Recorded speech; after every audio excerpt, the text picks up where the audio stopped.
मुख्यमंत्री देवेंद्र फडणवीस यांनी आज कसबा बावड्यातील यशवंत निवासस्थानी भेट देऊन पाटील कुटुंबियांचं सांत्वन केलं.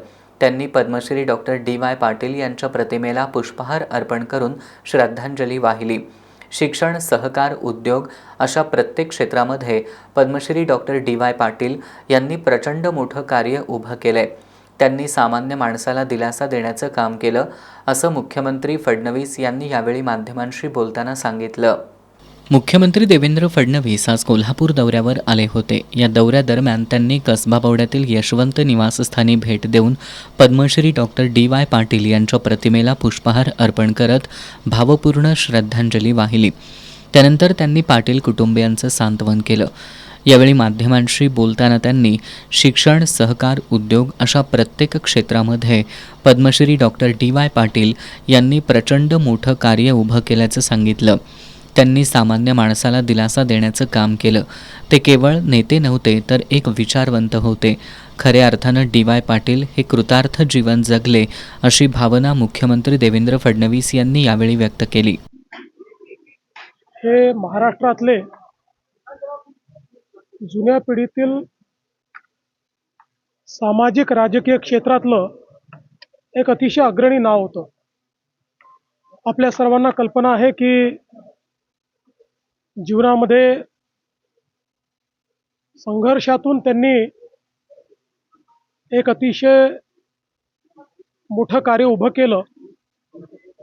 शिक्षणाचं क्षेत्र असेल, सहकाराचं क्षेत्र असेल, उद्योगाचं क्षेत्र असेल, या प्रत्येक क्षेत्रामध्ये त्यांनी प्रचंड मोठं कार्य उभं केलं आणि सामान्य माणसाला दिलासा देण्याचं काम त्यांनी केलं. विशेषतः राज्यपाल म्हणून देखील 3 राज्यांची जबाबदारी त्यांनी पार पाडली. त्यापूर्वी आमदार म्हणून असेल, वेगवेगळ्या पदांवर त्यांनी जे काम केलं, प्रत्येक कामाचा त्यांनी आपला एक ठसा उमटवला आणि सर्व पक्षांमध्ये अतिशय जवळचे संबंध त्यांचे होते.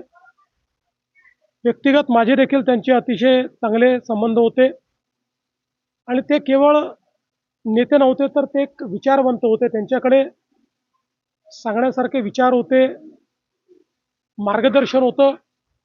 त्यामुळे त्यांना कधी भेटलं तर त्यातनं आपल्याला नवीन विचार मिळायचा.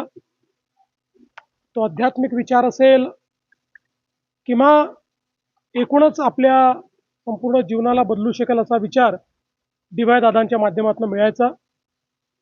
त्यांच्या पश्चात त्यांच्या मुलांनी, कुटुंबाने अतिशय चांगल्या पद्धतीनं हे सगळं जे त्यांनी उभं केलं आहे ते वाढवण्याचं काम केलं.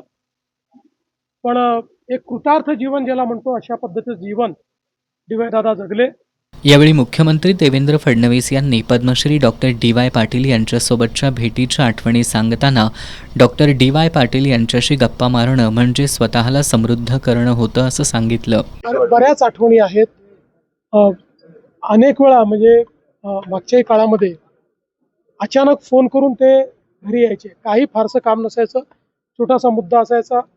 असं 2-3 वेळा झालं आणि त्या छोट्याशा मुद्द्यावर बोलल्यानंतर ते गप्पा मारायचे, वेगवेगळ्या गोष्टी सांगायचे, अनुभव सांगायचे. म्हणून मी म्हटलं की त्यांच्याशी गप्पा मारणं म्हणजे स्वतःला समृद्ध करणं, अशा प्रकारचं त्यांचे विचार असायचे. यावेळी विधानसभा अध्यक्ष राहुल नार्वेकर, उच्च आणि तंत्र शिक्षण मंत्री चंद्रकांत पाटील, सार्वजनिक बांधकाम मंत्री शिवेंद्रसिंह राजे भोसले, खासदार धनंजय महाडिक, आमदार अशोकराव माने, आमदार राहुल आवाडे, आमदार शिवाजी पाटील यांनी देखील पद्मश्री डॉक्टर डी.वाय. पाटील यांच्या प्रतिमेला पुष्पहार अर्पण करून श्रद्धांजली वाहिली.